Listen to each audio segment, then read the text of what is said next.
These counters are actually a wood called Sinker Cypress. It's a swamp tree from Louisiana near my home where I'm from. And you can also angle the solar panels towards the sun and optimize your solar input. I got introduced to this like beautiful community of people, which are so sweet and so amazing. Hi, my name is Jacob Bopp. This is my van, Rhododendron. She's Rhododendron in the north, but when she's in the south, she's Azalea. Come on in.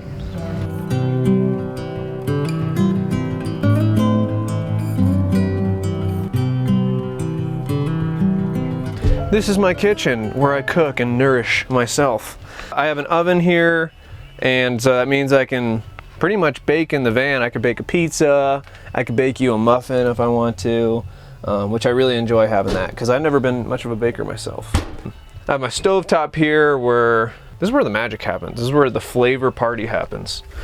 These counters are actually a wood called Sinker Cypress. It's a swamp tree from Louisiana near my home where I'm from. And a long time ago, when they were colonizing Louisiana, they cut down a lot of the cypress that were growing in the swamp, and they would float them downriver to be delivered to a mill. But a lot of them would sink in the process, and till this day, people pull those same logs out of the rivers and swamps, and 200, 300 years later, you crack them open and they're still super great quality wood. And so extremely water resistant and really, really beautiful live edge and grain to it. And I just wanted a little piece of home everywhere I go. This is my sink area. I got a pump, so I get pretty good pressure over here to do my dishes and whatnot. And it falls into this gray water tank right here that has a valve that it actually can just drain out to the bottom of the van, or if I wanted to, I switch that valve and it fills up this bucket right here. That's the gray water, so it's dynamic. Over here's my switches for my lights for my kitchen, and my pump switch, my inverter switch, and here is where I check on how my solar's doing up there, where I have 540 watts of solar. And my magnetic knife rack, very dependable, I like it. And eventually this will be all backsplash tiles. I want to do backsplash tiles with each animal I've ever worked with. So like rockfishes and like a bat and like Gila monsters. And so yeah, this will all be tiles, but for now it's a collage of my loved ones and some artwork. This is where I keep a lot of my dry goodies for cooking. Dry fruits, sugar, flour, peanut butter. I've eaten probably 30 tubs of peanut butter this summer, so that's an essential for me. Over here is where I keep my dishware.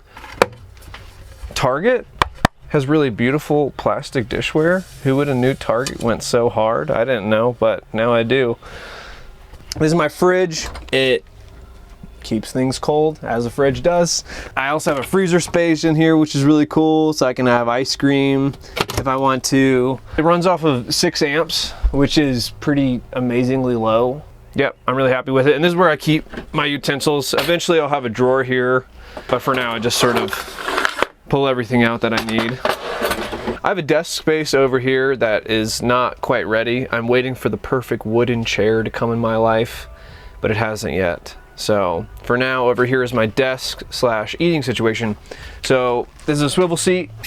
Press a lever, press the lever crunk, goes back, this flips up, and now I have an instant desk table where I do a lot of my writing, a lot of my eating, and a lot of my sitting and watching out this nice window right here to whatever's walking by. The storage above my head is my shoe rack, and also where I put a lot of my thermal covers for my windows. This came with the van and it was just built in, but yeah, I thought it would make a really great shoe rack, so that's what I did. This is my Max air fan. I built it to vent my cooking and also just provides just airflow in here because it can go in or out and just make air moving around and make me cool off in here.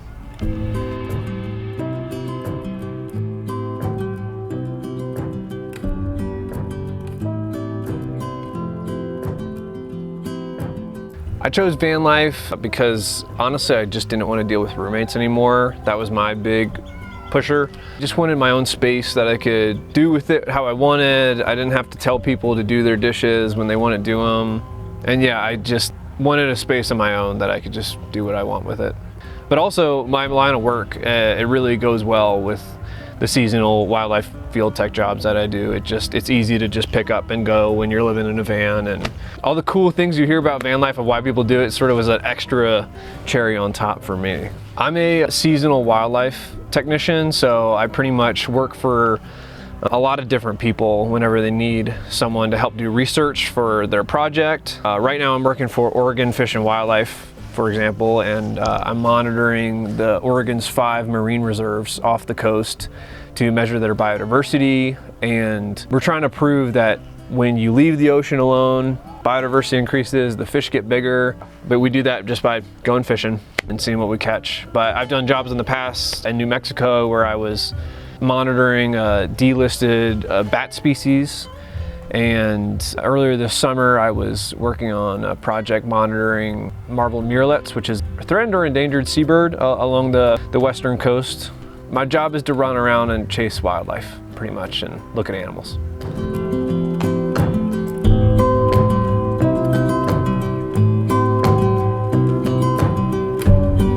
This is my living area slash kitchen slash where I do my push-ups on the ground. This is my desk. It's also made from Sinker Cypress that I was talking about earlier. These are actually from the same tree, so brother and sister aligned. This is also as well Sinker Cypress, but this is the outside bark. When it's in water for a long time, it gets these cool holes. It's called wormwood. I had some extra wood from cutting these, and I just thought it would be kind of cool to like frame the bed with the rest of it in the desk. These are some more overhead cabinets I have. This is my toiletries. I keep my toothbrush, my soap, and everything I need to keep myself clean. Over here is my pants bin. I'm surprised it didn't happen this time, but usually when I open this up, it's like a waterfall of pants and it comes all crashing down.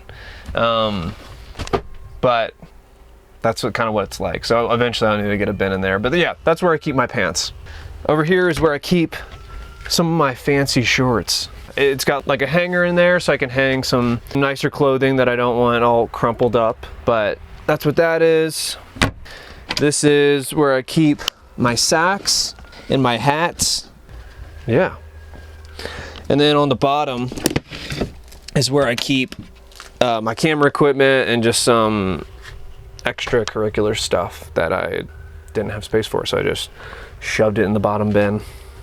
Additionally, these handles are made out of cypress, so I might just keep saying that this whole time, be like, this is also made out of cypress.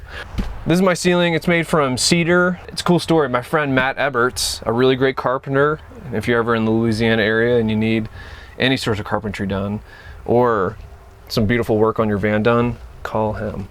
He was taking down this house that was falling apart near the river in Louisiana, and it was this really old house, and he recovered some of this cedar. And as we were working with it, we were sanding it down, realizing it has like super tight grain, and kind of realized it's actually old growth cedar from Louisiana. Yeah, it's a cool piece of history. When the sun shines on it, it has like pink tones and green tones, and when the sun is just right on it perfectly, there's even like blue tones. It's really, yeah, it's a beautiful wood. This is my bin down here. Eventually I might cover this up with something, but for now it's a little exposed, where I keep my backpacking stuff. And this is my dirty clothes bin. So just throw things in there until I'm ready to go to the laundromat and clean my clothes up. This is my meditation cushion. I've had this for years and I love it very much. I've had enlightened experiences on this pillow. Additionally, this will be my desk area, but for now, it's just sort of a table. This is where I'm gonna put my monitor here, and I'll hook up my laptop so I can do a lot of photo editing here and watch movies. Yeah, just get a lot of my work done, and it's great because it's framed behind this really nice window that I installed so I can get a nice view of whatever landscape I'm parked at.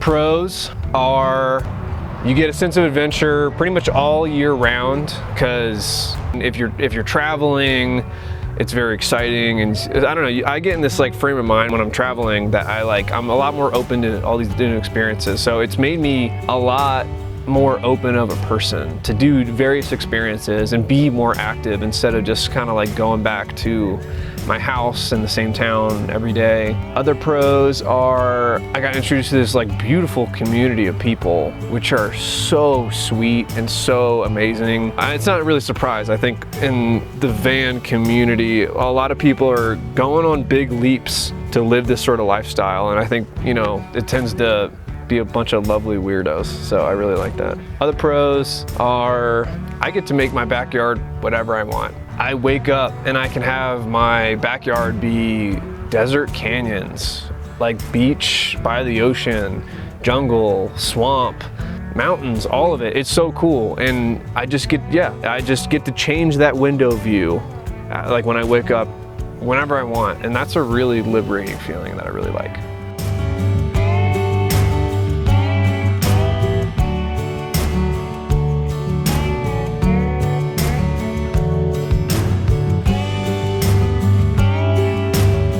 All right, this is my bedroom where the sleeping happens. I keep my t-shirts in here.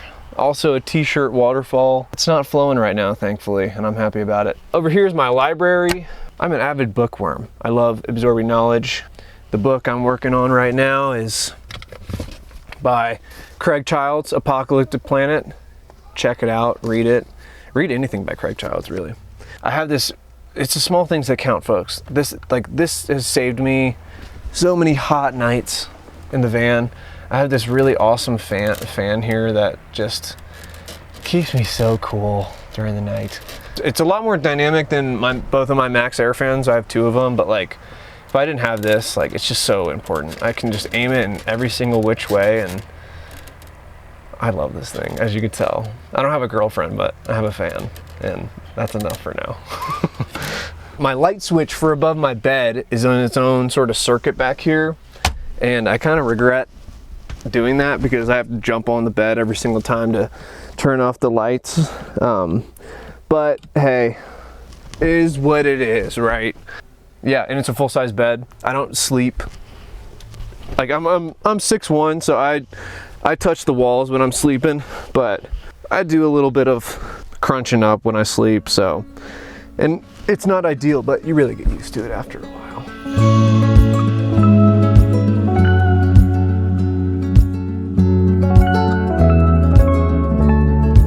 The cons are, I'm working a little bit more for the basic needs of sort of like what a human needs, like such as water, maybe electricity, and a safe place to sleep. Either it's getting easier or it's getting harder. I think it's sometimes getting a little harder to find like really good parking spots to park the van that's safe and also has like good views. I'm finding along the western coast, it's actually not as easy as I thought it was going to be to find parking, which was surprising. Also, you know, like I run out of water. Like I don't have a limitless supply of water, so I need to be thinking about water constantly, and then I have to go fill up my 40-gallon tank back there. Also, I'm in a smaller space, which is good for minimalist sort of lifestyle, but also like, it honestly gets a little cramped sometimes, it gets a little tight. Another con for van life is it gets lonely sometimes. You leave home and you have to remake community, remake friends, which is, it feels great and it's nourishing, but it's really hard too. And yeah, I've definitely had some really lonely nights in here where it's just, I needed a friend and I need a hug. So I think that's something important to talk about with van life, because I think people should know that before they go into that. It seriously has pros and cons, and like that's a con to consider. But going to events like Descend on Bend or Northwest Nomads, I've met a lot of people living similar lifestyles, and you kind of end up making like really strong bonds with people really fast. So you kind of get to have the feel of like a deep friendship.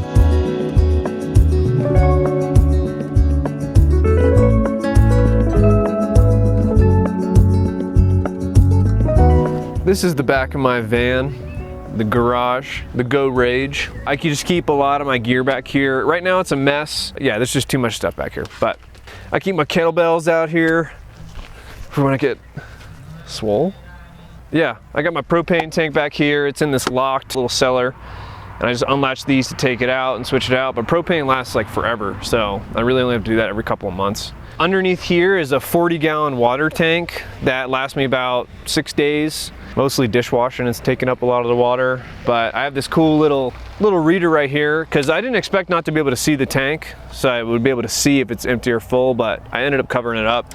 So I needed this cool little doohickey to tell me how much water I have. And this tells me how much propane I have. I also have a propane shower that eventually I'll set up a hose from here, hook it onto the back, and then shower back here, clean myself off after these dusty days. I'll eventually have like also a shower curtain right here to provide me privacy, or I'll be out in the nude. Who knows? Depends on my mood.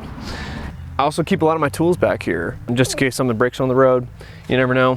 Underneath here is my whole battery bank system and all my electrical stuff. So I have 3 100 amp hour batteries, 300 amp hours overall that charge my whole system. That's connected to 540 watts on the roof. And I also have an alternator charger. So when I'm driving the van, it's also another form of charging my batteries on really cloudy days when solar's just not doing it for me. It's kind of cool.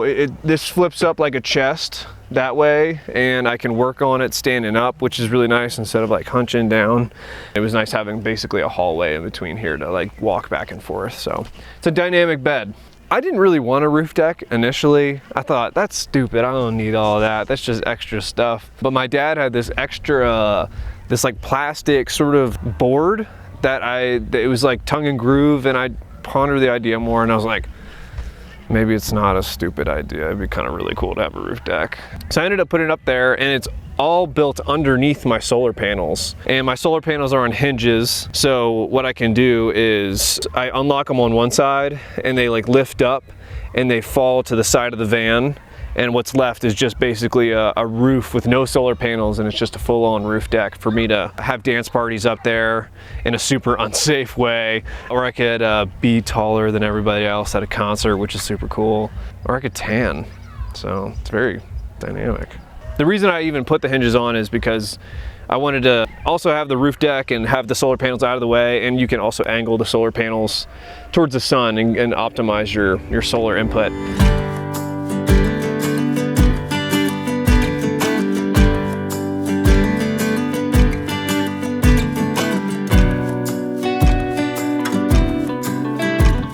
My advice to you, oh dear listener, is it's supposed to be scary. And I don't want any feeling to stop you from making a decision of living this sort of lifestyle if you feel like this is what you want. Yeah, there's challenges along the way, but right now is a great time to get into this because there's a wealth of resources on the internet for you to learn how to do all these things. And you also have a really amazing, gracious community waiting for you on the other side, and will be there along the process of you building. Something I found is like a lot of the people I'm meeting that live this sort of lifestyle in vans and whatnot, they are more than willing to come help you, and all you got to really just do is ask, and we'll be waiting for you on the other side. Well, thank you. This was super fun. I'm glad you got to see it, and hopefully I see you on the road one day. My name is Jacob Bopp. You can follow me on Instagram. That's where I hang out a lot of the time, at Wake and Jake. And I also have a photography Instagram where I photograph pictures of wild things and animals from the field, and I do a lot of writing as well. That Instagram is jbopphoto. So yeah, I'll see you out here.